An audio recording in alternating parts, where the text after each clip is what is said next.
আসসালামু আলাইকুম স্যার, আমরা যে রোগীটার অপারেশন করলাম কিছুক্ষণ আগে, টোটাল হিপ রিপ্লেসমেন্ট সার্জারি, এই কি সমস্যার জন্য এই অপারেশনটা করা হলো বা তার কী কী সমস্যার জন্য সাধারণত এটা হয়ে থাকে, বা এই ক্ষেত্রে পরবর্তীতে কী কী ক্ষতি হতে পারে রোগীর, বা এই রোগীর ব্যাপারে যদি বিস্তারিত কিছু বলতেন। আমার কাছে যে পেশেন্টটা আসছে সেটা ট্রমাটিক ইঞ্জুরি একটা হিস্ট্রি দেয়।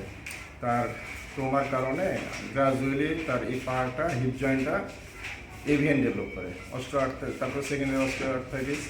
এরপরে সে পেইন, হাঁটতে পারে না। এরপর কোমর ব্যথা শুরু হলো, সে খোঁড়ায় খোঁড়ায় হাঁটতেছিল।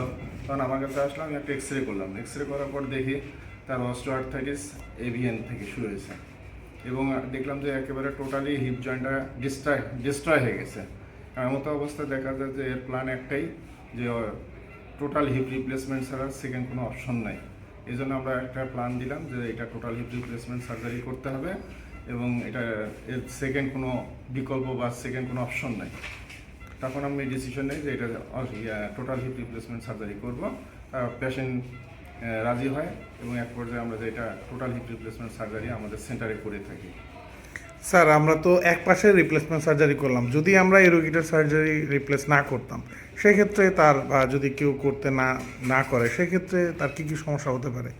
যদি না করে টোটাল হিপ রিপ্লেসমেন্ট সার্জারি, যেহেতু ইন্ডিকেশন যে টোটালি ওই হিপ জয়েন্টটা নষ্ট হয়ে গেছে, এইটা নষ্ট পা নিয়ে যদি সে চলাফেরা করে তখন দেখা যায় যে তার আরেক পা যেটা আছে হিপ জয়েন্ট, এটাও আস্তে আস্তে নষ্ট হয়ে যায় এবং দেখা যায় সে এক পর্যায়ে খোঁড়ায় খোঁড়ায় হাঁটতে হাঁটতে তার কোমরে ব্যথা শুরু হয়, ওখানে পিএলআইডি ডেভেলপ করে, আবার নি জয়েন্টের এরকম অস্টিওআর্থ্রাইটিস ডেভেলপ করে। গ্রাজুয়ালি দেখা যায় যে তার হিপ জয়েন্ট থেকে নি জয়েন্ট, তারপরে পিএলআইডি, এইভাবে সে এক পর্যায়ে যায় সে আর চলাফেরা করতে পারে না।